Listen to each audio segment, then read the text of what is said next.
आप देख रहे हैं अपना बिहार और आपके साथ मैं हूं विवेक। महनार इलाके में भीड़ ने कानून को हाथ में लिया और रेप हत्या के आरोपी को पकड़ने गई पुलिस के साथ धक्का मुक्की हुई है। बड़ी खबर इस वक्त की हम आपको बता रहे हैं वैशाली से, जहां रेप हत्या के आरोपी को पकड़ने गई थी पुलिस और भीड़ ने संदिग्ध आरोपी को पुलिस से छुड़ाया। मारपीट शुरू हुई और उस आरोपी को जमकर पीटा गया है। पुलिस ने किसी तरह आरोपी को छुड़ाया और संदिग्ध आरोपी के साथ महनार थाना अध्यक्ष दुकान में बंद हो गए। दो तस्वीरें एक साथ हम आपको दिखा रहे हैं। जो संदिग्ध आरोपी था उसकी पिटाई शुरू हो गई। भीड़ को जैसे ही मालूम हुआ कि आरोपी इसी मामले का है, उसके बाद पुलिस के हाथ से छीनकर इसकी पिटाई शुरू कर दी गई। हालांकि पुलिस ने कार्रवाई की है और काफी लोगों को समझाने बुझाने के बाद इस मामले को शांत कराया गया। किसी तरीके से आरोपी को बचाकर अपने साथ पुलिस ले गई। राजीव मोहन हमारे साथ फोन लाइन पर। राजीव, क्या इस घटना के बारे में अभी के अपडेट हैं?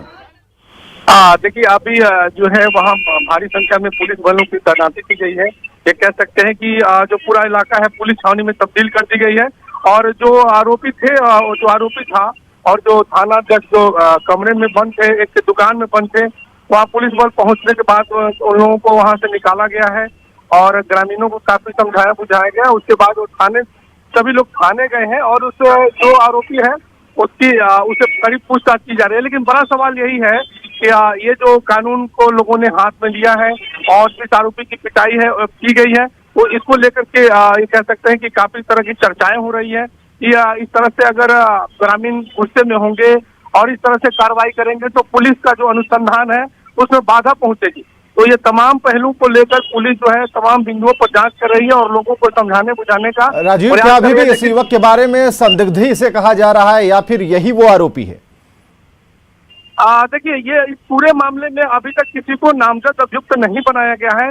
अज्ञात केस हुई है, इसलिए इसे अभी भी संदिग्ध कहा जा रहा है, क्योंकि यह इसके बारे में कहा जा रहा है कि इसका पहले का रिकॉर्ड अच्छा नहीं है। इस पर पहले भी हत्या का आरोप लगा था और घटना के बाद से यह चूंकि फरार चल रहा था तो पुलिस इसकी तलाश कर रही थी। तो इसे आरोपी या अभियुक्त नहीं कह सकते, लेकिन जरूर चूंकि पुलिस अभी जो आरोपी है उसके तह तक पहुंचने के लिए कई संदिग्धों को पहले भी उठाया है और इस मामले में इसे भी पुलिस जो है अपने हिरासत में ली थी और इसी तरह ये बवाल हुआ, ये हंगामा हुआ जो हम दिखा पा रहे हैं। तो इसको अभी आरोपी कहेंगे नहीं, लेकिन पुलिस इसे कड़ाई से पूछताछ कर रही है और कहा यह जा रहा है कि इस मामले में इसकी हाथ हो सकती है। तो यह भी थोड़ा इंतजार करना पड़ेगा कि आखिर इस मामले में इस कांड में शामिल था या नहीं था, इसका पता अभी तक नहीं चल सकता है। पुलिस का कहना है कि जब तक इनसे कड़ाई से पूछताछ नहीं हो जाती है और इनसे जांच पूरी नहीं हो जाए तब तक कुछ भी पुलिस बताने को तैयार नहीं है। जी विवेक। चलिए, बहुत बहुत शुक्रिया राजीव हमसे बातचीत के लिए, तमाम जानकारियों के लिए। तो पुलिस ने किसी तरह इस आरोपी को अपने साथ ले गई। हालांकि भीड़ ने कानून को हाथ में लिया और उसके बाद इस संदिग्ध आरोपी की पिटाई शुरू कर दी थी।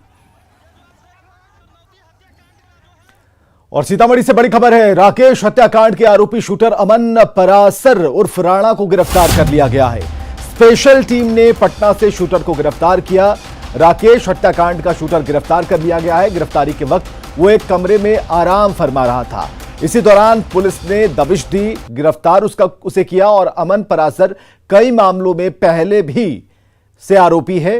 पटना से आरोपी को सीतामढ़ी लेकर पुलिस पहुंची है, जहां उसकी संलिप्तता के बारे में पूछताछ चल रही है।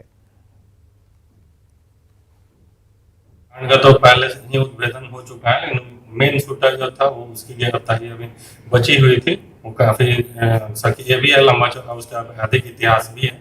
उसकी गिरफ्तारी के लिए लगातार उस समय से छापामारी की जा रही थी। उसमें सीतामढ़ी पुलिस ने सफलता हासिल की है। उसके लिए टीम भी बनाई गई थी। उसे गिरफ्तार करके पटना से ले आए हैं। पटना में एक जगह।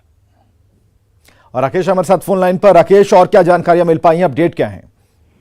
जी विवेक, मैं आपको बता दूं कि अमन परासर उर्फ राणा को पुलिस ने गिरफ्तार किया है। पटना से गिरफ्तार हुआ है। पिछले 4 महीने से वो फरार चल रहा था। 4 महीने पहले बरगनिया के जो एक सामाजिक कार्यकर्ता और बीजेपी के नेता थे, उसकी गोली मार के हत्या कर दी गई थी और दिन दहाड़े इस घटना को अंजाम दिया गया था।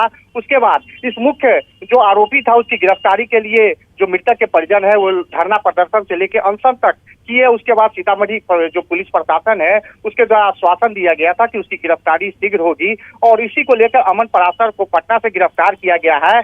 काफी कुख्यात अपराधी है अमन पराशर, जो सीतामढ़ी में कई व्यवसायियों से भी रंगदारी मांगने का काम किया था और उसके बाद घटना को अंजाम देने के बाद यह नेपाल चला जाता था और पुलिस उसको पकड़ नहीं पाती थी। लेकिन बड़ा मौका मिला पुलिस को कि उसकी सूचना मिली कि वह पटना में छुपा हुआ है और उसके बाद यहाँ से एक टीम बनाई गई एसपी के निर्देश के बाद और वहां जाकर अमन पराशर उस राणा को गिरफ्तार किया गया और सीतामढ़ी पुलिस के लिए सिरदर्द साबित हो रहा था। लेकिन उसकी गिरफ्तारी के बाद अब पुलिस ने राहत की सांस ली है। जी चलिए, बहुत बहुत शुक्रिया इन तमाम जानकारियों के लिए।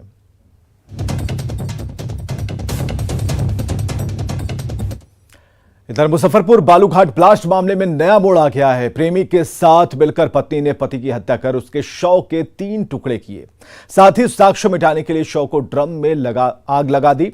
शराब कारोबारी राकेश सैनी की पत्नी ने अपनी प्रेमी सुभाष के साथ मिलकर पति की हत्या कर दी, साथ ही उसके शव को टुकड़े में काटकर ड्रम में रखा था। सबूत मिटाने को लेकर ड्रम में आग लगाई गई। रविवार को एफएसएल की टीम ने करीब 3 घंटे तक छानबीन की और इसके बाद इस मामले का खुलासा हो गया। राकेश सैनी को आरोपी सुभाष ने ही किराए पर फ्लैट दिलाया था और इस बीच सुभाष और राकेश सैनी की पत्नी के बीच अवैध रिश्ते बन गए थे, जिसके विरोध को लेकर ही पत्नी ने प्रेमी के साथ मिलकर पति की हत्या कर दी और इसके बाद से सभी आरोपी फरार हैं। अररिया से